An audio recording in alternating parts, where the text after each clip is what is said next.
Are notes 4.1. We're starting with our probability. Okay, the idea of probability is all around us.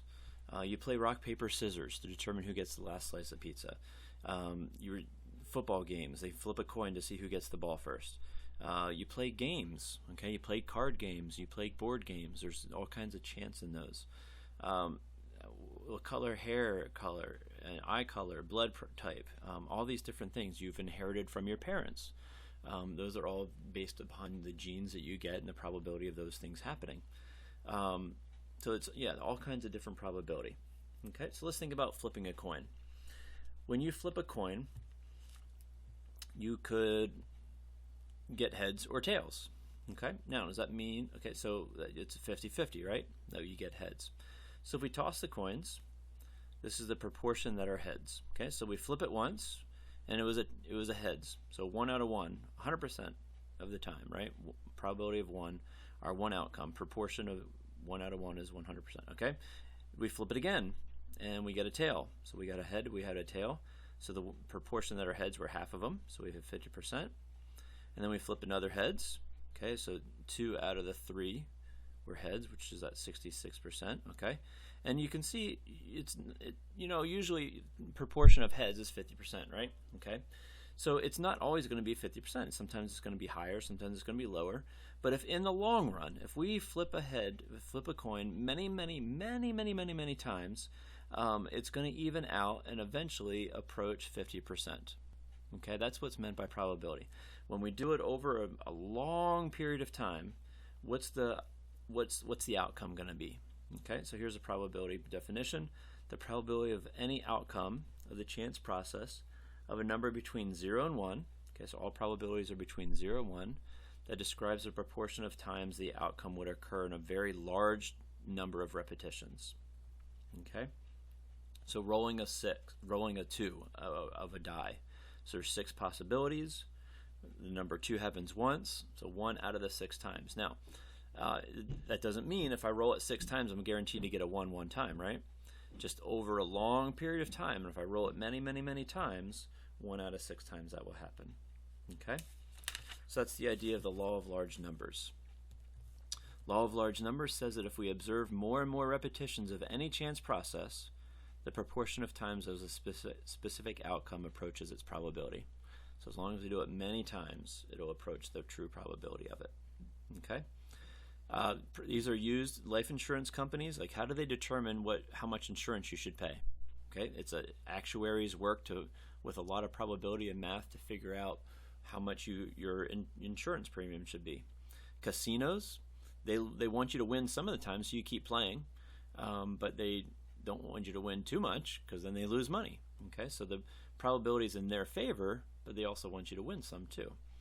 There's all kinds of probability that we use throughout our life. Okay, so interpreting probability. According to the Book of Odds, the probability that a randomly selected U.S. adult usually eats breakfast, okay, is 61%. What does it mean? What is that? Or 0.61. What does the 0.61 mean? It's between 0 and 1, right? It means if you take a large sample of U.S. adults, about 61% of them will be people who usually eat breakfast. Okay? Does this say that if we take 100 people, 100 U.S. adults at random, exactly 61 of them will eat breakfast? No. It means if we take a large sample over many people, then we would expect 61 out of 100 to do that, but not a guaranteed of one thing. Okay, myths about randomness. The idea of probability is that randomness is predictable in the long run. Okay, not in the short run, but in the long run. Okay? Suppose that you toss a coin 6 times and get tails. Believers that in so-called law of averages think that the next toss is more likely to be a heads because it has to even out to be 50%, right? So if we get a bunch of tails, more likely to get a heads then. Okay? It's true in the long run, heads will appear more times, right? But the next is still only going to be 50%. It's a 50-50 chance. That's the whole idea of independence. This next roll, or this next flip,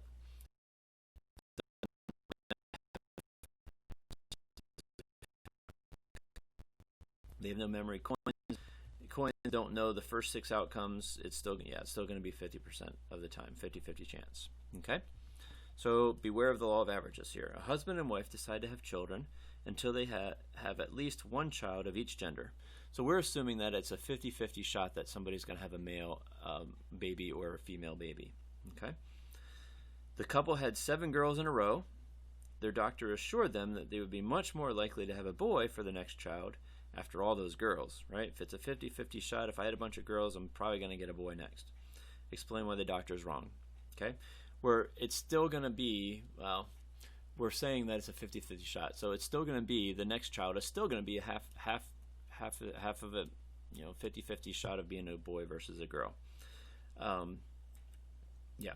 So there is also some science behind that, but that's the idea that we're getting at. Okay? So we would do a lot of simulation if we were in the class. Unfortunately, we're not in the class, so we won't necessarily do a lot of simulation, but we'll try and do some here and there.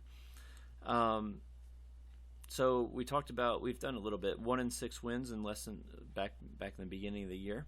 We rolled a die 7 times to imitate buying 30 ounces of soda. And we looked under the cap and so forth. Okay, so simulation is just like a practice thing. Like if we actually wanted to prove that it's 50% is heads, I would have each of you flip a coin a bunch of times. That'd be the simulation, and we do it together. Okay, but anyway, how to perform a simulation?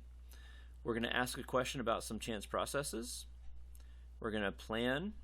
How do you get that same probability within what you're going to do? We can use cards sometimes, we use dice sometimes, we could just use slips of paper, a lot of different things. We're going to perform many repetitions of it, and then we're going to look at our results to see what it comes up to be. Okay, so here's an idea of a simulation. When I was younger, I used to collect things in cereal boxes. Okay, this is an example of that. They don't do that so much anymore. But in an attempt to increase sales, a breakfast cereal company decides to offer a NASCAR promotion. I'm not big into NASCAR, but anyway. Each box of cereal will contain a collectible card featuring one of these NASCAR drivers: Jeff Gordon, Dale Earnhardt Jr., Kasey Kahne, Danica Patrick, or Jimmie Johnson. So there's 5 different cards in there. A company claims that each of the 5 cards is equally likely to appear in the box. So what's the probability I'm going to get Jimmie Johnson's card? 1 out of 5, right? Okay. So, a NASCAR fan decides to keep buying boxes of cereal until she has all 5 drivers' cards. She's surprised that it takes her 23 boxes to get to the full set of cards. Okay? Design and carry out a simulation to estimate the probability that it would take 23 or more boxes to get all 5 of the cards. Okay? So, we can do this idea. Okay?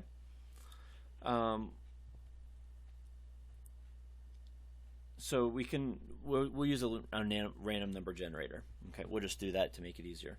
You could take cards as well and so forth, but anyway. So we're going to let the number 1 be Jeff Gordon, the number 2 be Dale Earnhardt, number 3 be Kasey Kahne, number 4 Danica Patrick, and number 5 is Jimmie Johnson. Okay, we're going to use a random number generator like random.org, like we used before, and we're going to randomly pick a card, 1 to 5. Okay, so. And we're going to do it over and over again. Okay, so this person, they got random number generator, got a number 3, so that means they got Kasey Kahne's card. The next random number was a 5, they got Jimmie Johnson's card. The next random number was a 2, they got Dale Earnhardt's number, and then they got Jeff Gordon. So the first one, they got 4 different cards, so they have to get that 5th card yet. Oh, they got a repeat on this one, they got a repeat on that one, they got a repeat.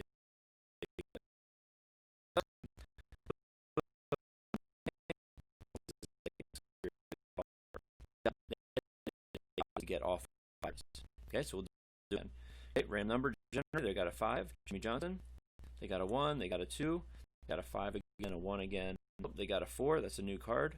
Okay, so we got 4 of the cards, and we're gonna have to keep finding random numbers in that 5th card yet. Okay, so that took 16 boxes.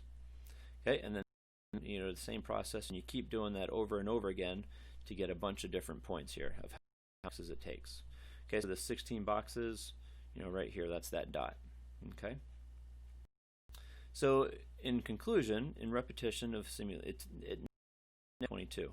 So, and we did, this is doing it 50 times. If we did it 50 times, and I would have each of you do this in class, but it didn't take, what did it say it took there? It took 23 boxes. It never took boxes or more to get the all 5 cards. It took 22, but never took 23. So the probability of taking 23 cards based upon our simulation would be 0 out of 50. Okay, 0% chance. Now, in reality, if we did it more and more times, we'd probably get a 23 in there somewhere, or maybe even a 25. Okay, but you get the idea there. So simulations, setting up a simulation is the main idea there. How do you set this up? So you have that probability of 1 out of 5, and then you perform the repetitions over and over again to find your results. Okay, will the train leave on time? New Jersey Transit claims that at 8 a.m., train from Princeton to New York has probability of 90.9 of arriving on time. Assuming for now this claim is true. So it's not 90% of the time it's going to arrive on time. So what does this mean? What does 0.9 mean? It means if this train from Princeton to New York happens many times, 9 out of 10, right? Okay, 90% of them will arrive on time.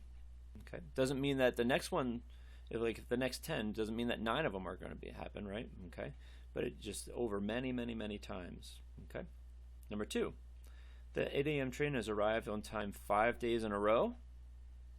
What's the probability of it arriving the next day on time?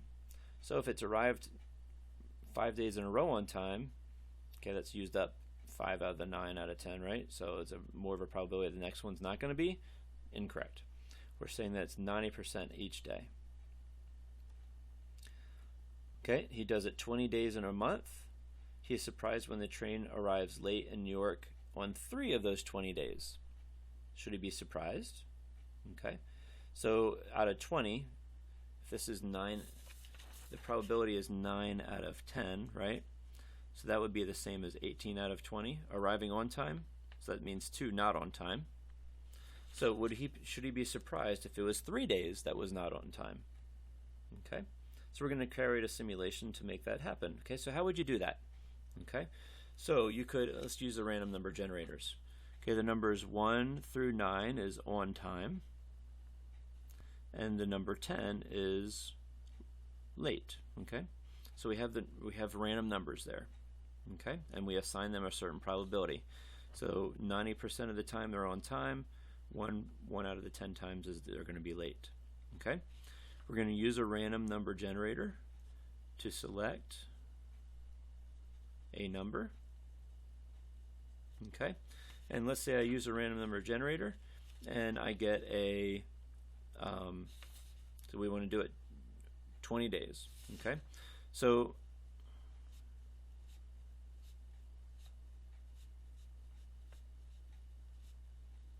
I would go to random.org. I'd select a number between 1 and 10 20 times. Those are the 20 days that he's doing it. So let's say I'm just going to make up numbers.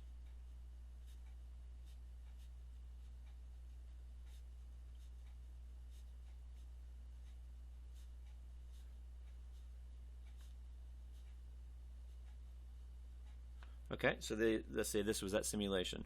Day 1, day 2, etc. Okay, so how many times were they late? In my scenario, 1, 2, we had 3 times being late. 3 out of the 20 being late. Okay, we would do it again and do it again and do it again, and eventually we could see whether it's improbable or not. Okay, 3 out of 10 is not going to be that improbable. 3 out of 20, I mean. Okay, so let's say we get this dot plot then. Okay, so in my simulation I had 3 out of 20, so that would be a dot right here, 3 times being late. So is 3 times being late unusual? No. Okay, most of the time it's going to be 1 or 2 or 3 times being late, right around that area. Yep. Now 7 times is very unusual. Okay, but it could happen, but it's very unusual for it to happen if it really is on time 90% of the time.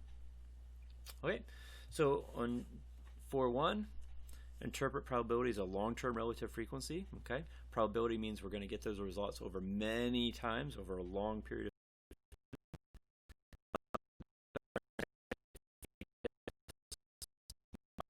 right?